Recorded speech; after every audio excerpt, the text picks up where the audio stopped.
Host parasite relation है। Last time નું સેજ ફટાફટ રિવિઝન કરી દઈએ આપણે। Parasitology is a branch of medical science which deals with the study of parasite.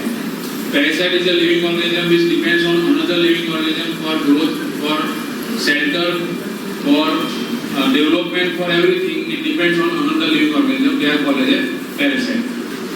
The living organism which harbors the parasite, it is called as a host. Types of parasite: ectoparasite, endoparasite, temporary parasite, permanent parasite. Ectoparasite, endoparasite, temporary parasite, permanent parasite, facultative parasite, obligatory parasite, wandering or accidental parasite. Temporary, for a temporary period, it will enter into the body. It is called a temporary parasite. Permanent parasite, permanently enter inside the body, will act as a parasitic life. Permanent parasite. Ectoparasite, which lives on the external surface of the host, it is called as ectoparasite. Endoparasite, which lives inside the body cavity, body fluid, cell, tissue, organ, etc. It is called as endoparasite. Compulsory, they are living a obligatory parasite. Compulsory, they are living a parasitic life throughout their life. They are called as obligatory parasite. Facultative, when they got the opportunity, they will work as a parasite. Otherwise, they are living normal life. They are called as facultative parasite. And wandering parasite, here and there, they are moving and they will reach at a certain area which is biologically their dead end. They are called as a wandering or external parasite. Types of the host: definitive host and intermediate host. Definitive host is a host which harbors the adult stage of the parasite or where the sexual method of reproduction is going to occur.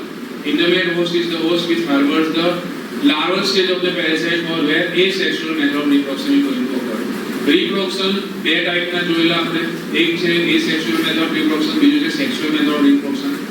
Asexual method of reproduction માં binary fission અને multiple fission. Binary fission means cell જે છે એના ન્યુક્લિયસના બે ટુકડા થાય, એની આજુબાજુ એના ઓર્ગેનલ્સ બધા અડધા થઈને ગોઠવાઈ જાય, એની આજુબાજુ સાઇટોપ્લાઝમ ગોઠવાઈને એક સેલમાંથી બે સેલ બને, તો એકમાંથી બે બને તો એને કહેવાશે બાઇનરી ફિશન.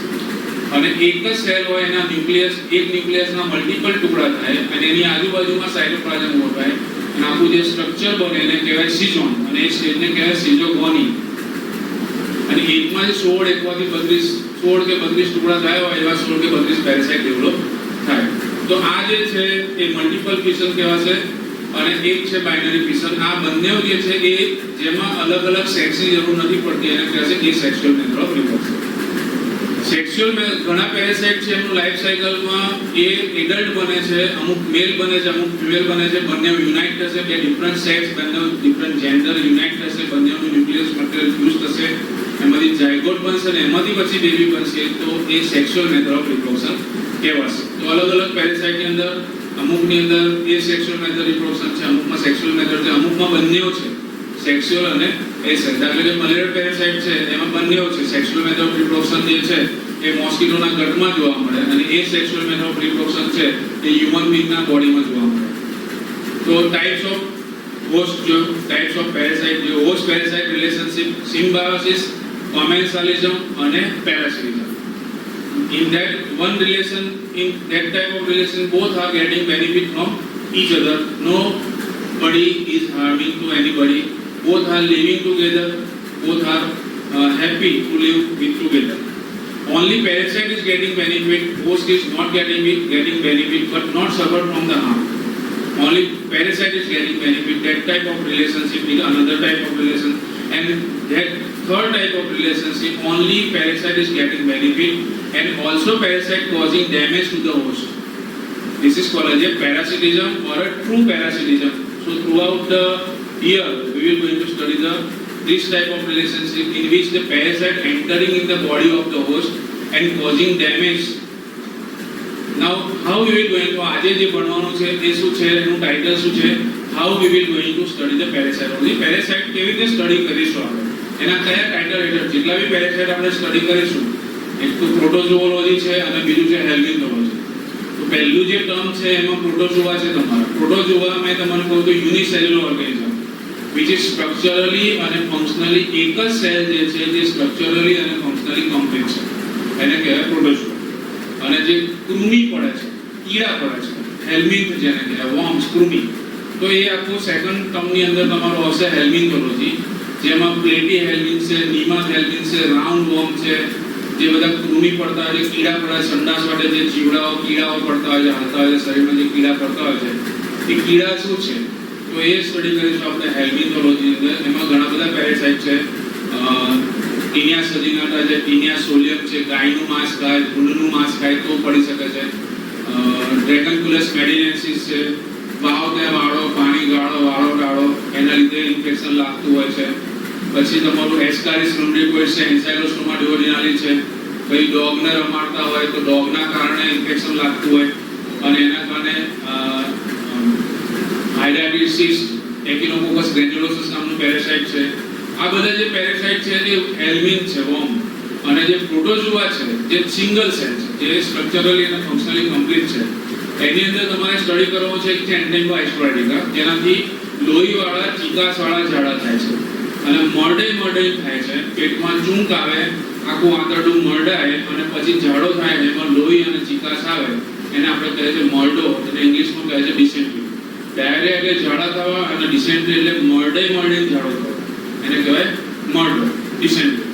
તો એ એન્ડેમ્બા એસ્ટોરાઇડિકાથી થાય છે. તો આપણે એનું એ પેરાસાઇટ કેવી રીતે સ્ટડી કરીશું? કોઈ બી પેરાસાઇટ સ્ટડી કરીશું આપણે, હું બધા જે નામ બોલ્યો એ પેરાસાઇટ સ્ટડી કેવી રીતે કરીશું, કયા ટાઇટલ હેઠળ સ્ટડી કરીશું, એમાં શું આપણે સ્ટડી કરીશું. બીજું પેરાસાઇટ છે મેલેરિયલ પેરાસાઇટ. તો મેલેરિયા કેવી રીતે થાય છે અને મેલેરિયાથી આ જે બધા સાઇન સિમ્પટમ્સ, ઠંડી લાગી, તાવ, ઉલટી થઈ, માથું દુખવા, બધું આવે છે કેવી રીતે, અંદર શું એની આખી ફિનોમિના થાય છે. એ હોસ્ટ જે છે હ્યુમન બીંગ છે. દરેક કેસમાં આ જે પેરાસાઇટોલોજી આપણે સ્ટડી કરીશું એમાં દરેક કેસમાં હોસ્ટ કોણ છે? Human being. અને હ્યુમન બીંગની અંદર પેરાસાઇટ જઈ એ ન્યુટ્રિશન મેળવે છે અને હ્યુમન બીંગના સેલ ટિશ્યુ ઓર્ગનને ડેમેજ કરે છે, જેના કારણે સાઇન સિમ્પટમ આવે છે. તો એ કેવી રીતે સ્ટડી કરીશું આપણે? ત્રીજું છે ટ્રાઇકોમોનાસ વજાઇનાલિસ, જે ફિમેલની અંદર જોવા મળે છે, જેના કારણે લ્યુકોરિયા થાય છે, વ્હાઇટ ડિસ્ચાર્જ. શરીર ધોવાય છે સાહેબ, શરીર ધોવાય છે એવું શબ્દ વાપરતો હોય છે ફિમેલ પેશન્ટ આવે તો, એમાં વ્હાઇટ ડિસ્ચાર્જ, વજાઇનલ ડિસ્ચાર્જ થાય છે. તો ટ્રાઇકોમોનાસ વજાઇનાલિસ પેરાસાઇટ આપણે સ્ટડી કરવાનું છે. ચોથું છે જીઆરડિયા ઇન્ટેસ્ટિનાલિસ. જીઆરડિયા ઇન્ટેસ્ટિનાલિસ જેનાથી ડાયરિયાની પણ સ્ટીએટોરિયા થાય છે. ફેટી ગ્લોબ્યુલ્સ આખા ફેટ છે બહાર આવતું હોય છે સ્ટૂલની અંદર, તો એ સ્ટીએટોરિયા. તો આ જે બી પેરાસાઇટ આપણે સ્ટડી કરીશું એ કેવી રીતે સ્ટડી કરીશું, એના કયા હેડિંગ હેઠળ સ્ટડી કરીશું આપણે. તો અહીંયા મેં બધા ટાઇટલો લખેલા છે. એમાં સૌથી પહેલું ટાઇટલ જે છે એ હિસ્ટ્રી એન્ડ ડિસ્કવરી. કોઈ બી પેરાસાઇટ આપણે સ્ટડી કરીશું કે એની શું આવશે?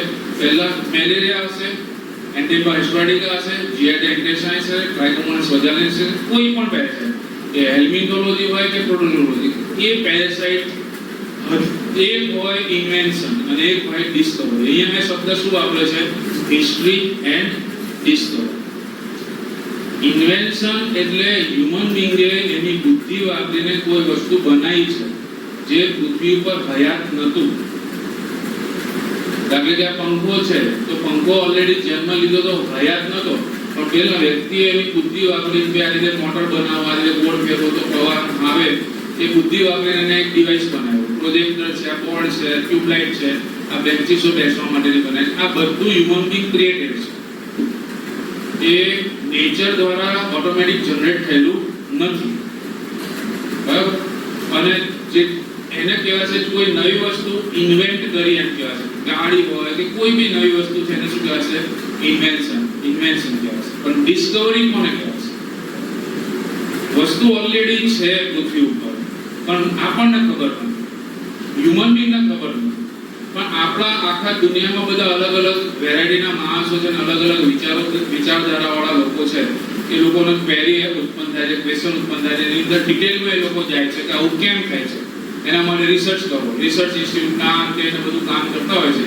તો પછી એ લોકો શોધી લાવે છે. બધા પોતપોતાની થિયરીઓ અલગ અલગ આપતા હોય છે. દાખલા કે બ્લડ ગ્રુપની 200 પ્રકારની થિયરીઓ છે, બરાબર. એમાં એબીઓ બ્લડ ગ્રુપની થિયરી ચાલે છે. લેન્સ સ્કેનરે શોધ્યું કે ભાઈ એ ડી એબી અને ઓ શું છે, તો અત્યારે એ થિયરી કામ લાગી રહી છે.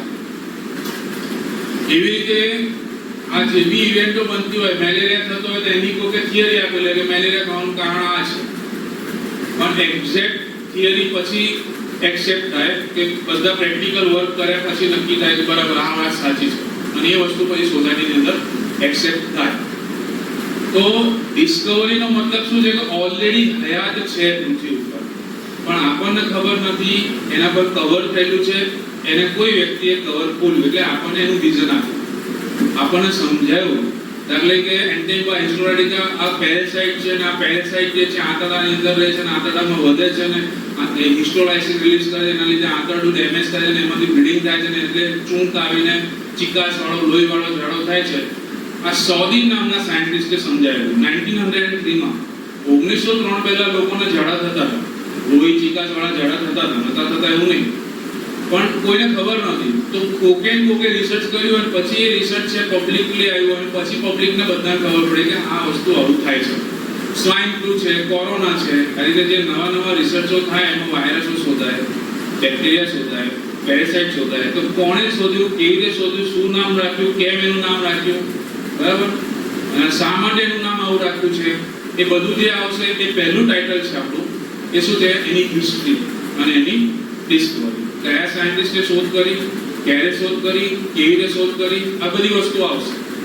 હવે આના માટે શું છે કે જરા અલગ વિચારધારા જોઈએ, રૂટીનમાંથી થોડું ખસીને વિચારવું પડે તો લોકો એને શોધી શકે અથવા તો વર્કઆઉટ કરી શકે.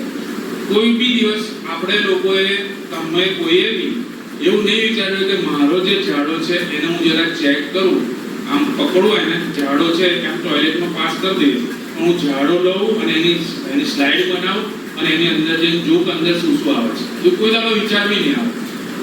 સોદીન છે, એક ડાર્લિંગ નામનો સાયન્ટિસ્ટ હતો, ડાર્લિંગ. એને પોતાનો ઝાડો ચેક કર્યો અને એની અંદર એને પેરાસાઇટ જોવા મળ્યું, અને એની અંદર સ્ટડી કર્યા પછી એ આખું એની ડિટેલ સ્ટડી કર્યા પછી પબ્લિકને આપ્યું કે ભાઈ આવું થાય છે, એના લીધે આવું થાય છે. તો આ બધા રિસર્ચના વિષયો છે. તો પહેલું જે આપણું ટાઇટલ છે, કોઈ બી પેરાસાઇટ આપણે સ્ટડી કરીશું, દાખલા કે એન્ટેબા એન્સ્ટોરાડિકા, એની ડિસ્કવરી કેવી રીતે થઈ, કોણ એને શોધ્યું, એની હિસ્ટ્રી શું છે, કઈ સાલમાં શોધ્યો, કેવી રીતે એનું ક્લાસિફિકેશન થયું, કયા પેથોજેનિક છે, કયા નોન પેથોજેનિક છે, બધી વસ્તુઓ આવશે પહેલા ટાઇટલ. કયું ટાઇટલ છે આપણું? History and Discovery. બીજું ટાઇટલ જે છે એ જીઓગ્રાફિકલ ડિસ્ટ્રીબ્યુશન. જીઓગ્રાફિકલ ડિસ્ટ્રીબ્યુશન એટલે શું છે કે આખી દુનિયા છે, એમાં જમીનનો એરિયા છે અને પાણીનો એરિયા છે, અને અલગ અલગ દેશો છે. આફ્રિકા છે, ઓસ્ટ્રેલિયા છે, કેનેડા છે, ઇન્ડિયા છે. ઇન્ડિયાની અંદર ઉત્તર પ્રદેશ છે, મધ્યપ્રદેશ છે, દક્ષિણ છે, બરાબર, અલગ અલગ રાજ્યો છે. એવી રીતે આખા ભૌગોલિક પરિસ્થિતિ કેવી છે કે અમુક એરિયા એવો છે કે ગરમ પ્રદેશો છે, અમુક બહુ એટલા બધા ગરમ નથી, સમશીતોષ્ણ પ્રદેશો છે, બધા એ અલગ અલગ એરિયા છે. તો આ જે બી પેરાસાઇટ આપણે સ્ટડી કરીશું, એ પેરાસાઇટ કઈ જગ્યાએ વધારે જોવા મળે છે. દાખલા કે એન્ટેબા એન્સ્ટોરાડિકા, તો કે ભાઈ બધી જગ્યાએ જોવા મળશે આખા દુનિયામાં. તમે કોઈ જગ્યા બાકી નથી કે ત્યાં તમે કેનેડા જાઓ અને તમને ત્યાં આગળ લોહીવાળા ચિકાસવાળા ઝાડા ના થાય, એવું ના બને. જો એનું ઇન્ફેક્શન લાગે તો ત્યાં બી ઇન્ફેક્શન લાગી શકે. તો અમુક પેરાસાઇટ વર્લ્ડ વાઇડ છે, પણ અમુક પેરાસાઇટ છે એ લિમિટેડ એરિયામાં છે. હાથી પગો જે છે, એલિફન્ટિયાસિસ, વિચેલિયા બેંક્રોપ્ટી, હાથી પગાની જે બીમારી છે એ વેસ્ટ ઇન્ડિઝ બાજુ વધારે છે, પણ આપણા ઇન્ડિયાની અંદર અમુક એરિયાની અંદર જ જોવા મળશે. ગુજરાતમાં હાથી પગોવાળા કેસ જોવા નહીં મળે તમને. તો એનું જે ડિસ્ટ્રીબ્યુશન છે પેરાસાઇટનું, જીઓગ્રાફિકલ ડિસ્ટ્રીબ્યુશન, કે ભૌગોલિક આખા દુનિયાના કયા એરિયામાં આ પેરાસાઇટ વધારે પ્રમાણમાં જોવા મળે છે. તો એ જે બીજો આવશે ટોપિક આપણો કયો છે? Geographical distribution. એ કોઈ બી પેરાસાઇટ, વોર્મ્સ હશે કે કોઈ બી પેરાસાઇટ, દરેક ટાઇટલ હેઠળ આપણું ચાલવાનું છે. પહેલા એની હિસ્ટ્રી ડિસ્કવરી આવશે, પછી આખી દુનિયાના કયા એરિયાની અંદર આ વધારે જોવા મળે છે, અને એવો કયો એરિયા છે કે બિલકુલ આનું ઇન્ફેક્શન લાગતું જ નથી એમ, તો એનું આવશે જીઓગ્રાફિકલ ડિસ્ટ્રીબ્યુશન. એના પછી આવશે હેબિટેટ. હેબિટેટ એટલે શું છે કે આપણે ઓલરેડી જાણીએ છીએ કે આમાં હ્યુમન બીંગ સાથે આપણે સંકળાયેલા છે, કારણ કે we will going to become a human doctor. તો આ પેરાસાઇટ હ્યુમન બીંગ ની અંદર દાખલ થાય તો હ્યુમન બીંગ ની અંદર હેબિટેટ એટલે એનું રહેઠાણ, એનું સ્થાન બોડીની અંદર કઈ જગ્યાએ. તો દરેક પેરાસાઇટનું સ્થાન અલગ અલગ છે, એનું હેબિટેટ અલગ અલગ છે. ધરતીનો છેડો ઘર, તો દરેક પેરાસાઇટનું પોતપોતાનું ઘર છે, જ્યાં આગળ એમને સંતોષ થાય, આનંદ થાય. ઘાસ આપણે આપણા ઘરે આવી ગયા, તો ઘર એમનું કઈ જગ્યાએ, હેબિટેટ કઈ જગ્યાએ છે. તો દરેક પેરાસાઇટનું હેબિટેટ અલગ અલગ છે. દાખલા કે એન્ટેબા એસ્ટ્રોરાડિકા છે, they are living in the large intestine, mucus and submucous layer of the large intestine. એ એનું જગ્યા બેસ્ટ જગ્યા, સુટેબલ એરિયા, જેમ આપણે ઘર બનાવીએ કે કઈ જગ્યા મને સુટેબલ રહેશે રહેવા માટે, બરાબર. એવી રીતે આ પેરાસાઇટોનું હ્યુમન બોડીની અંદર અમુક જગ્યા એરિયા ફિક્સ છે. ભલે એ ઓરલ કેવિટીથી જાય, ઇસોફેગસમાંથી પસાર થાય, સ્ટમકમાંથી પસાર થાય, ડ્યુઓડેનમમાંથી પસાર થાય, સ્મોલ ઇન્ટેસ્ટાઇનમાંથી, પણ ત્યાં નહીં રહે. એ રહેશે કઈ જગ્યાએ? Mucous and submucous layer of. અમુક તો 4 ગામની યાત્રા કરે છે પેરાસાઇટ, તમે સ્ટડી કરશો ને એમાં જોવા મળશે.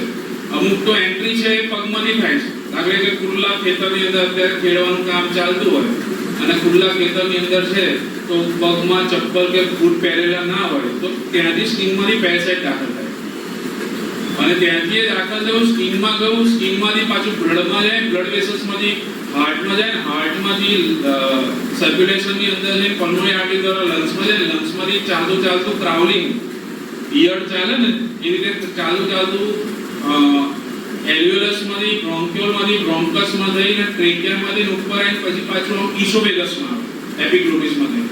અને ઘણીવાર ઇસોફેગસમાં ના આવે તો ઘણીવાર નાકમાંથી બહાર આવે, એસ્કારિસ લંબેલોટિસ. અને એ પાછું ત્યાંથી એપિગ્લોટિસમાંથી ઇસોફેગસમાં થઈને પાછું ત્યાંથી સ્ટમકમાં થઈ, ડ્યુઓડેનમમાં થઈ, સ્મોલ ઇન્ટેસ્ટાઇનમાં થઈ, લાર્જ ઇન્ટેસ્ટાઇનમાં. એટલે 4 ધામની યાત્રા પૂરી કરે કે અમે હવે ફર્યા, હવે અમે અમારા ઘરે પહોંચી ગયા. એનું લોકેશન આવી ગયું કઈ જગ્યાએ? મ્યુકસ એટલે large intestine, lumen of the large. તો દરેક પેરાસાઇટનું અલગ અલગ રહેઠાણ છે. દાખલા કે મેલેરિયલ પેરાસાઇટ છે તો મેલેરિયલ પેરાસાઇટ એ લીવરની અંદર જતું રહેશે અને આરબીસી ની અંદર જતું રહેશે, એને ઇન્ટેસ્ટાઇન જોડે કોઈ લેવા દેવા છે નહીં. જીઆરડિયા ઇન્ટેસ્ટાઇનલિસ ઇન્ટેસ્ટાઇનની અંદર રહેશે, ટ્રાઇકોમોનાસ વજાઇનાલિસ પેરાસાઇટ વજાઇનાની અંદર રહેશે. તો આ બધા એના શું કહેવાશે? હેબિટેટ. શું કહેવાશે? હેબિટેટ. કે એના માટે સુટેબલ એરિયા કયો બોડીની અંદર, અને જે જગ્યાએ રહે ત્યાં એનો ગ્રોથ કરે, ત્યાં એનું ટોક્સિન રિલીઝ કરે, એટલે એ એરિયાને ડેમેજ કરે. અને એ એરિયાને તો ડેમેજ કરે પણ એની સાથે આજુબાજુના એરિયાને પણ ડેમેજ કરે. ખ્યાલ? તો આવશે હેબિટેટ. ત્રીજો પોઈન્ટ ભણવાનો આવશે આપણે હેબિટેટ. પછી આવશે મોર્ફોલોજી. મોર્ફોલોજી એટલે એનું સ્ટ્રક્ચર. એના જુદા જુદા સ્વરૂપ છે. ઈંડાનું શરૂ થયું, લાર્વા બન્યું, પછી એડલ્ટ બન્યું, પછી એનું મેચ્યોર થયું, પાછું મેરેજ થયું, પછી એમાંથી પાછું ઈંડું બહાર પડ્યું. આખા જુદા જુદા એના જે લેવલ, દાખલા કે મનુષ્ય હોય તો જન્મ લે, પછી એ બાળક બન્યું, પછી એડલ્ટ થયું, પછી લગ્ન થયું, પછી ગરડું થયું, પછી મરી ગયું. આ એનું લાઈફ સાયકલ છે મનુષ્ય. એવી રીતે આનું લાઈફ સાયકલ હોય. આ પેરાસાઇટ એનું જીવન કેવી રીતે પૂરું કરે છે? કોઈ બી પેરાસાઇટ, આપણે એન્ટેબા એસ્ટ્રોરાડિકા લઈ લો કે વિચુરિયા બેન્ક્રોફ્ટી લઈ લો કે કોઈ બી, એનું દરેકનું શું આવશે? Life cycle. અને એમાં એનું સ્વરૂપ કેવું છે? દાખલા કે આપણે ફોટા પડે છે કે ભાઈ નાનો બાળક હતો તો આવો દેખાતો હતો, એડલ્ટમાં આવો દેખો છું, ગરડો થયો તો આવો દેખો છું, આવો લુક છે, એનું એક્સટર્નલ ફીચર આવું છે, એની સ્કિન કલર આવો છે, એનું નાક આવું છે, એની આંખો આવી છે, એના વાળ આવા છે.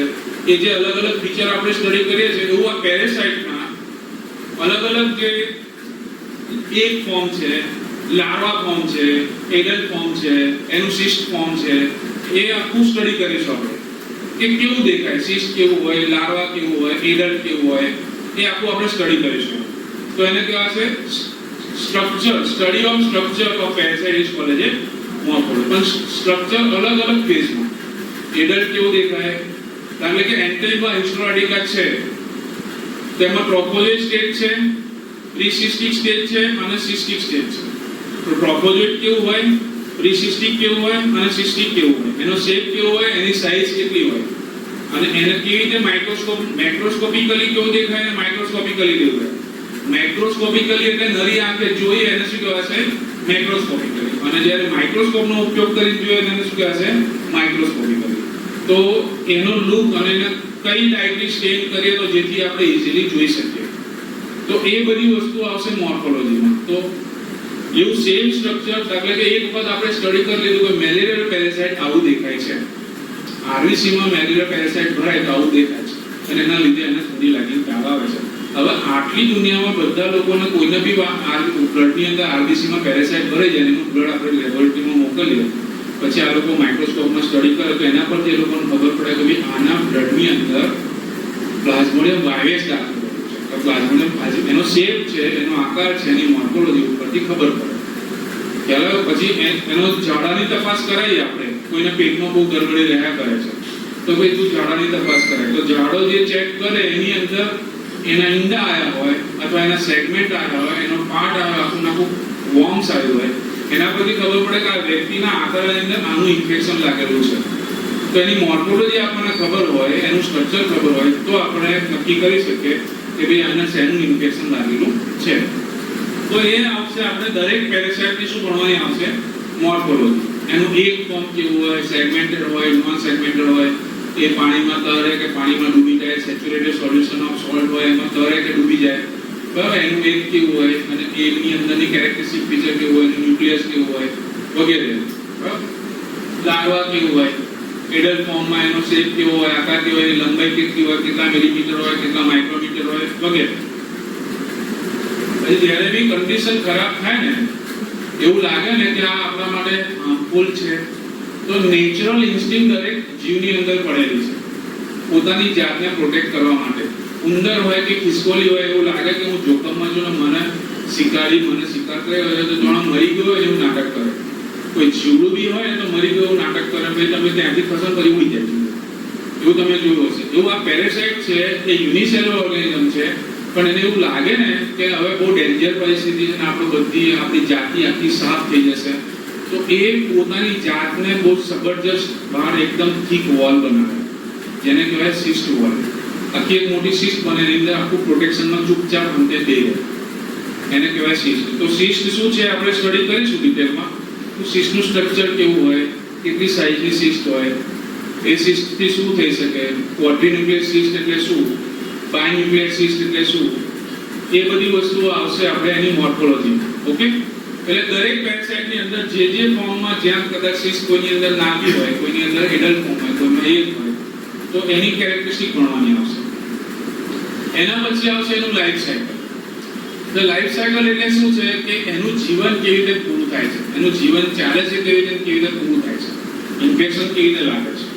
એટલે જે પહેલું પેરેસાઇટ આપણે ચલાવવું છે એન્ટિબા હિસ્ટોરિકા, તો એનું લાઈફ સાયકલ કેવી રીતે ચાલુ થાય છે, કેવી રીતે પૂરું થાય છે. તો એન્ટિબા હિસ્ટોરિકાની અંદર જે પેરેસાઇટ છે યુનિસેલ્યુલર ઓર્ગેનિઝમ છે, એમાં એક્ટિવ ફેઝ એને પ્રોપોઝોઇટ કહેવાય છે અને ઇનએક્ટિવ ફેઝ એને સિસ્ટ કહેવાય છે.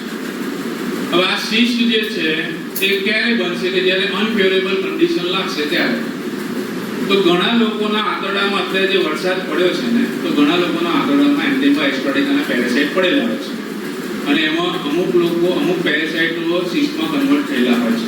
હવે આવો વ્યક્તિ ખુલ્લામાં સ્ટૂલ પાસ કરે, એમ સમજો કે કનેલાવ છે ત્યાં ખુલ્લામાં સ્ટૂલ પાસ કરવા બેઠો હોય, બરાબર, અને ત્યાં એને બધું એ પાણીનો ઉપયોગ કરે, એ પાણી તમારા ઘરમાં આવે અને એને જ્યાં સ્ટૂલ પાસ કર્યું છે એ સ્ટૂલની અંદર સિસ્ટ આવેલી છે. એ પેરેસાઇટનું એક સ્વરૂપ છે જે સિસ્ટ છે. હવે ત્યાં એક માખી ઉડતી આવી અને માખી એ સ્ટૂલ પર બેઠી કે શું છે એમ કરી, અને એના પગ ઉપર આ સિસ્ટ ચોટી ગઈ. અને એક નહીં, કારણ કે સિસ્ટની સાઇઝ માઇક્રોનમાં હોય છે, એટલે 200 સિસ્ટો ચોટી ગઈ અને એ જ માખી ઉડતી આપણી કેન્ટીનમાં આવી. 1:30 વાગે તમે રિસેસમાં કેન્ટીનમાં સમોસા ખાવા ગયા અને એ સમોસા ઉપર એ માખી બેઠેલી હતી અને માખી બેઠી કોન્સ્ટન્ટલી પગ ઘસ કરતી હતી, એટલે બધી સિસ્ટો છે સમોસા ભરાય. હવે તમે માખી ત્યાંથી ઉડી ગઈ, આમ કરી ઉડી ગઈ, પણ એ ત્યાં શું મૂકી ગઈ સમોસા ઉપર સિસ્ટ. હવે બીજો હેલ્ધી વ્યક્તિ હતો ત્યાં આગળ આવ્યો, એને સમોસો ખાધો. સમોસાની અંદરનું જે મટીરિયલ, બટાકાનો બધો માવો બધો હતો, મસાલો હતો, એ બધો ડાયજેસ્ટ થઈ જશે. એના ઉપરનું જે મેદો અથવા તો ઘઉંના લોટનું હશે એ બધું ડાયજેસ્ટ થઈ જશે. પણ જે સિસ્ટ હતી એ બહુ પ્રોટેક્ટિવ હોય છે, એને ગેસ્ટ્રિક જ્યુસ એનું કશું કરી શકતું નથી. તો એ આખો સમોસો ડાયજેસ્ટ થઈ જશે, પણ સિસ્ટ એઝ ઇટ ઇઝ ઇસોફેગસમાંથી, સ્ટમકમાંથી ગેસ્ટ્રિક જ્યુસ એનું કશું નહીં બગાડી શકે, ડિયોડેનમમાં આવશે અને એમાં 4 ન્યુક્લિયસ હશે સિસ્ટમાં, અને એ ડિયોડેનમમાંથી એ સિસ્ટ આગળ વધી સ્મોલ ઇન્ટેસ્ટાઇનમાં આવી, સ્મોલ ઇન્ટેસ્ટાઇનમાંથી આગળ વધી ત્યાં સુધી એ સિસ્ટ ફોર્મમાં જ રહેશે. મેં શું કીધું, હેબિટેટ, પૃથ્વીનો છેડો ઘર. સ્મોલ ઇન્ટેસ્ટાઇનમાંથી લાર્જ ઇન્ટેસ્ટાઇનમાં આવે સીકમ, એસેન્ડિંગ કોલોન, ટ્રાન્સવર્સ કોલોન અને ડિસેન્ડિંગ કોલોન, રેક્ટમ, એનસ, બરાબર, સિગ્મોઇડ કોલોન. સીકમ વગર જેવું આવશે ને લાર્જ ઇન્ટેસ્ટાઇન બધું પડતું સ્મોલ ઇન્ટેસ્ટાઇનમાંથી સીકમ, જ્યાં એપેન્ડિક્સ ને બધું છે એ એરિયામાં જેવું આવ્યું ને, તો ત્યાં આગળ એ લોકોને ખબર પડશે કે હા આપણે આપણી જગ્યા પર આવી ગયા, આપણા ઘરે આવી ગયા, મસ્ત આપણો એરિયા છે, એટલે એમાં ધમાલ મસ્ત એ સિસ્ટની અંદર. અને 4 ન્યુક્લિયસ વાળું જે પેરાસાઇટ સિસ્ટિક આખું બંધ હતું ને એ તૂટશે, અને એમાં પાછું સેલ ડિવિઝન થઈને એકમાંથી 8 પેરાસાઇટ બહાર નીકળશે, નાના બચ્ચા નીકળશે. કઈ જગ્યાએ? આ બધું આપણને ખબર નહીં પડે, આ બધું ઇન્ટરનલી ચાલ્યા કરશે. કઈ જગ્યાએ? સિકમની અંદર. અને 8 બચ્ચા જે નીકળ્યા એ લોકો ધમાલ મચાવશે, દોડાદોડી કરશે. નાના જ છે, હાવ નાના સાઈઝમાં છે, પણ એ રિલીઝ કરશે હિસ્ટોલાઇસિન. હિસ્ટો એટલે ટિશ્યુ અને લાઇસિન એટલે બ્રેકડાઉન. આ પ્રોટીઓલાઇટિક એન્ઝાઇમ છે તે સિકમની અંદર આનું જે મ્યુકસ સબમ્યુકસ લેયર છે તે ડેમેજ કરશે, પછી ન્યુટ્રિશન મેળવશે. કારણ કે આ શું છે? પેરાસાઇટ છે, અને આપણે છે હોસ્ટ. આપણે અંદરથી ન્યુટ્રિશન લેશે અને પછી એ વધશે. હવે જે 8 હતા ને એ ખાવાનું ખાઈને મોટા થશે, પછી ત્યાં બાઇનરી ન્યુટ્રિશન થશે. 8 ના 16 થશે, 16 પાછા ન્યુટ્રિશન મેળવી 16 ના 32 થશે, 32 ના 64 થશે, એમ વધતા જશે. અને આખું જે caecum, ascending colon, transverse colon, descending colon, 6 લેયરો ઇન્ટેસ્ટાઇનના છે. Crypts of Lieberkuhn, mucosa, submucosa, સૌથી બહાર પેરિટોનિયમ આવશે, સર્ક્યુલર મસલ અને લોન્જિટ્યુડિનલ મસલ, અને સૌથી બહાર આવશે પેરિટોનિયમ. આ 6 લેયરો છે. તો ઘણીવાર 6 લેયરોને ડેમેજ કરી દેશે. સુપરફિશિયલ લેયર છે, મ્યુકોઝાનો તૂટશે તો મ્યુકસ તૂટી પડશે. ત્યાં કેપિલરી રહેશે તો ત્યાંથી બ્લડ ઉઝિંગ થશે. અને લેયરો 6, એટલે કે આ દિવાલ છે એમાં પહેલો ચૂનાનું લેયર છે કલરનું, એની પાછળ સિમેન્ટનું લેયર છે, એની પાછળ કકરો સિમેન્ટ છે, એની પાછળ ઈંટનું લેયર છે, અને પેલી બાજુ બી એક છે લેયર. તો કાણું પાડતા આરપાર નીકળી જાય. તો ઘણીવાર પેરાસાઇટ જે છે એન્ટેમાઇસ્ટોડિકા એ ડેમેજ કરતું લાર્જ ઇન્ટેસ્ટાઇન ડેમેજ કરતું લીવરમાં પહોંચી જાય. એટલે એ ડેમેજ કરશે, વધશે, ડેમેજ કરશે ને ઇન્ટેસ્ટાઇન આખું ડેમેજ થશે. કયું? Large intestine. અને હોસ્ટના આટલું બધું ડેમેજ છે ને એ ચલાઈ નહીં લે. હોસ્ટની અંદર બી પ્રોટેક્ટિવ રિસ્પોન્સ આવશે. એટલે હોસ્ટની અંદર ચૂંક આવી અને ઝાડાની પ્રોસેસ કરશે, પ્રોટેક્ટિવ રિસ્પોન્સ. એટલે પેલા જબરદસ્ત ચૂંક આવશે. અને લાર્જ ઇન્ટેસ્ટાઇન શેનું બનેલું છે? સ્મૂથ મસલનું બનેલું. એની અંદર કોલિક પેઇન આવશે. કોલિક એટલે મસલ્સ ની અંદર સ્પાઝમ આવશે. એટલે શું થશે? કોલિકી પેઇન. કોલિકી પેઇન. અને કોલિકી પેઇન ની અંદર ચૂંક આવીને ચિકાસ વાળો, લોહી વાળો ઝાડો થશે. અને આ ઝાડો થશે ને તો આ itself is dangerous for the parasite. કારણ કે ઝાડાની અંદર ઢગલા પણ પેરાસાઇટો બહાર ફેંકી દેશે. હોસ્ટ પેરાસાઇટને ધક્કોમાં બહાર ફેંકી દેશે. તો એ સંડાસમાં ઘણા બધા પેરાસાઇટ આયા હશે ફિકલ મટીરિયલ. તો ઘણીવાર પેશન્ટોને ઝાડા થાય ત્યારે આપણે શું કહીએ કે તારા ઝાડાની તપાસ કરાવી. તો આ જે ઝાડા એને બહુ વખતથી 10 વખત ઝાડા કયો છે તો એક કહેવાય કે તું કાલે જે ઝાડો થાય તારો એક ડબ્બીમાં લઈ લેબમાં આપી આવજો. એ લેબમાં આપી આવજો. લેબ વાળો એ ઝાડાની સ્ટડી કરે, એની અંદર પેરાસાઇટ જોવા મળે. સ્ટૂલ ટેસ્ટ કરે, એમાં પેરાસાઇટ જોવા મળે. એના પરથી નક્કી થઈ જાય કે આનું ઇન્ફેક્શન લાગેલું છે. Clear about this? તો એ પછી આ રીતે બહાર નીકળ્યા પછી આમતા બધા પેરાસાઇટો બહાર નીકળી જાય તો બધા જો કે લે આપણા વાળા તો બધા ગયા, મરી રહ્યા છે, આપણે બહુ ડેન્જર પરિસ્થિતિમાં છે. એટલે ફરી પાછા પેરાસાઇટ શેમાં કન્વર્ટ થાય? સિસ્ટમાં કન્વર્ટ થાય. પોતાની જાતને, પોતાનું પૃથ્વી ઉપરનું નામો નિશાન નાબૂદ ના થઈ જાય, પોતાની સ્પીસીસ ટકેલી રહે પૃથ્વી ઉપર. એટલે આમાંના અમુક પેરાસાઇટો શેમાં કન્વર્ટ થાય? સિસ્ટમાં. અને આ સિસ્ટ ઇન્ટેસ્ટાઇનમાં ચોટેલી જાય. જ્યારે સ્ટૂલ આવે તો સ્ટૂલ સાથે બહાર થાય. ફરી જ્યારે ખુલ્લામાં વ્યક્તિ પાસ કરે ત્યાં સિસ્ટ પડી હોય 10 દિવસ સુધી સિસ્ટ જીવતી રહે. ત્યાં બીજી માખી આવી અથવા વંદો આવ્યો અથવા તો એઠા હાથ છે, બરાબર હાથ ધોયા નથી, એવી રીતે સિસ્ટ છે એ ટ્રાન્સફર થાય, બીજાના પેટમાં જાય અને ત્યાં ફરી પાછળનું ડેવલપમેન્ટ. આ રીતે એનું લાઈફ સાયકલ ચાલ્યા કરે.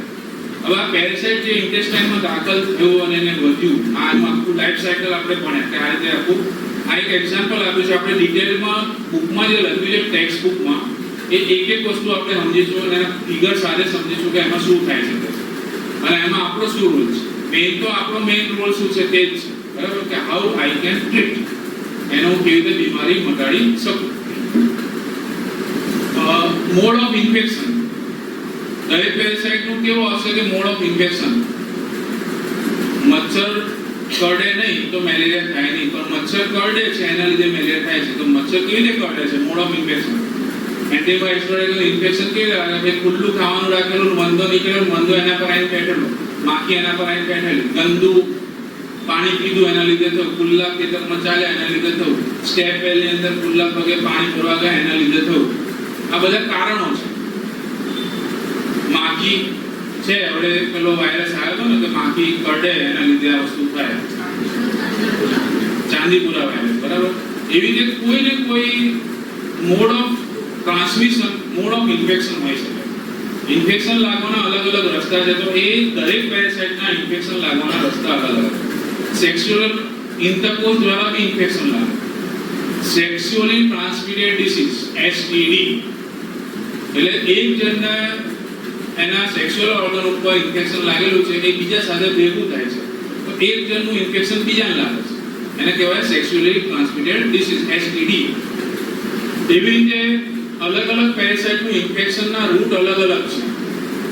કઈ રીતે ઇન્ફેક્શન લાગે, ડ્રોપલેટ ઇન્ફેક્શન કોને કહેવાય, પાણીથી ઇન્ફેક્શન કેવી રીતે લાગે, બરાબર. શા માટે લોકો જોડે હાથ નહીં મિલાવવાના, જય શ્રી કૃષ્ણ કેમ કહેવાનું, આ બધી વસ્તુઓ આની અંદર આવશે. પછી આવશે પેથોજીનેસિસ. પેથોજીનેસિસ, જીનેસિસ એટલે ડેવલપ થવું, પેથો એટલે ડેમેજ. ડેમેજ કેવી રીતે કરશે? લીઝન એટલે નુકસાન, લીઝન એટલે ડેમેજ. અહીંયા લીઝન શબ્દ લખેલો છે, પેથોજીનેસિસ પછી લીઝન લખેલું છે. લીઝન એટલે ડેમેજ. પેરાસાઇટ અંદર દાખલ થયા, ઇન્ટેસ્ટાઇનને ડેમેજ કર્યું. તમારા એની અંદર પિક્ચરમાં જોશો કે માંસ મરી ગયો, પછી એનું પોસ્ટમોર્ટમ કરીને એનું આંતરડું કાઢ્યું તો જોયું કે આખા આંતરડામાં કાણા પડી ગયેલા. એ લીઝન કહેવાશે, ડેમેજ કહેવાશે. ઇન્ફ્લેમેશન, નેક્રોસિસ, ગેંગ્રીન, આ બધા લીઝન કહેવાશે, ડેમેજ. તો પર્ટિક્યુલર પેરાસાઇટ બોડીમાં દાખલ કર્યા પછી એ કેવું ડેમેજ કરશે, કેવો રોગ ઉત્પન્ન કરશે, એના કારણે એ રોગ ઉત્પન્ન થવાના કારણે શું આવશે? Sign and symptom. એને કહેવાશે ક્લિનિકલ ફીચર. સાઇન એન્ડ સિમ્પટમમાં શું કહેવાશે? ક્લિનિકમાં આપણે જે ફીચર જોઈએ છે એને શું કહેવાશે? Clinical feature. કે ભાઈ એની અંદર એના પેટમાં ચૂંક કેમ આવે છે? તો કારણ છે ભાઈ એના સ્મૂથ મસલની અંદર સ્પાઝમ આવે છે. પણ સ્મૂથ મસલમાં સ્પાઝમ કેમ આવે? તો કે ત્યાં પેરાસાઇટ છે. અને ઠંડી લાગીને કેમ તાવ આવ્યો છે? તેનું કારણ છે કે ઠંડી લાગવાનું કારણ આ છે, તાવ આવવાનું કારણ આ છે. રીઝન વગર કોઈ સાઇન સિમ્પટમ આવશે નહીં. ધેર મસ્ટ બી સમ ઇટિયોલોજી. ઇટિયોલોજી એટલે કોઝ, કારણ. તો અહીંયા આપણે પેથોજીનેસિસ ના ક્લિનિકલ ફીચર સ્ટડી કરીશું. પેથોજીનેસિસ ના ક્લિનિકલ ફીચર સ્ટડી કરીશું. એના પછી આવશે લેબોરેટરી ડાયગ્નોસિસ. કે ભાઈ આ વ્યક્તિના આ તકલીફ થઈ છે તો ડાયગ્નોસિસ કેવી રીતે કરવું? Diagnosis means giving the name of the disease. Prognosis means what is the progress of the disease. It is good or bad. Diagnosis means giving the name of the disease. Prognosis means future course of the disease. કે ભાઈ આ રોગ બગડશે કે રોગ સુધરશે. દાખલા કે ઠંડી લાગીને તાવ આવે છે તો ઠંડી લાગીને તાવ કેમ આવે છે? મેલેરિયા લીધે છે, સ્વાઇન ફ્લૂના લીધે છે, કોરોના લીધે છે, યુરિનરી ઇન્ફેક્શનના લીધે છે. તો એ જે નક્કી કરવું ને એને શું કહેવાશે? ડાયગ્નોસિસ. તો ડાયગ્નોસિસ કરવા માટે એક તો આપણે જે ભણ્યા ક્લાસ 2 માં બેસીને નીચું ઊંધું ગાલ્યા વગર, બેન્ચીસમાં માથા મૂક્યા વગર શાંતિથી ધ્યાનથી કેવું સાહેબનું લેક્ચર સાંભળ્યું અને મગજમાં ઉતારવાની કોશિશ કરી અને ફાલતુની વાતો ના કરી ચાલુ લેક્ચરમાં, તો સમજવાની કોશિશ કરી કે સર શું ભણાઈ રહ્યા છે, તો આપણા મગજમાં મેમરી છે કે ભાઈ આમાં આવું આવે. બીજું આપણે હેલ્પ લઈ શકીએ એક્સરે. ત્રીજું આપણે હેલ્પ લઈ શકીએ લેબોરેટરી ઇન્વેસ્ટિગેશન કરવાની. આ બધું કરાયા પછી છેલ્લે આપણે નક્કી કરીએ કે તને આ ઇન્ફેક્શન થયું છે, એને કહેવાશે ડાયગ્નોસિસ. તો લેબોરેટરીમાં આપણે શું સેમ્પલ મોકલવાના જેથી કરીને એની અંદર પરફેક્ટ ડાયગ્નોસિસ થાય કે એને શું થયું છે, તો આવશે લેબોરેટરી ડાયગ્નોસિસ. લેબોરેટરી ડાયગ્નોસિસ થઈ ગયા પછી WHO એ રેકમેન્ડેડ જે કરી છે ટ્રીટમેન્ટ. WHO એટલે વર્લ્ડ હેલ્થ ઓર્ગેનાઇઝેશને આવી બીમારી માટે દવાઓ ફિક્સ કરેલી છે કે જો આ ઇન્ફેક્શન લાગ્યું હોય તો આ જ દવા આપવાની, આવું થયું હોય તો આ જ આપવાનું, તો એનાથી શ્યોર એને ક્યોર થશે, મળશે જ. આ બીમારી છે તો આ દવા આપો, આ બીમારી છે તો આ દવા આપો તો મળશે જ. તો એ કહેવાશે ટ્રીટમેન્ટ. તો એની ટ્રીટમેન્ટ એક વખત તમારે પ્રોપર સમજી રાખવાની કે કોઈના ઝાડા થયા હોય તો કઈ દવા આપવાની, કોઈને મેલેરિયા થયો હોય તો કઈ દવા આપવાની, અને એ તમારે ત્યાં કેસ આવશે અને એ દવા આપશે તો શ્યોર ક્યોર છે 100%. લાસ્ટ છે prevention. Prevention is better than cure. જો આ બધું પેરાસાઇટ આખું આપણે સમજી રાખીએ કે આ પેરાસાઇટ આવી રીતે આવું બધું થાય, તકલીફો થાય, અને એને જો આવા જ ના દે, આપણા બોડી પર એટેક કરવા ના દે, આપણે બધી સાવચેતી રાખીએ, તકેદારી રાખીએ, તો રોગ થવાનો નથી. મચ્છર ના કરડે તો મેલેરિયા ના થાય. Prevention is better than cure. તો લાસ્ટ ટોપિક આપણો હશે પ્રિવેન્શન. તો આટલા ટોપિકની અંદર આપણે દરેક પેરાસાઇટ આટલા ટોપિક હેઠળ આપણે ભણવાનું છે. તો બસ આજનું લેક્ચર અહીંયા સુધી. તમે સુકે સુકે આઈસ્ક્રીમ ખાઓ અને પછી તમે આજે સમીર સરની બર્થડે છે, આજે એમનો જન્મદિવસ છે, તો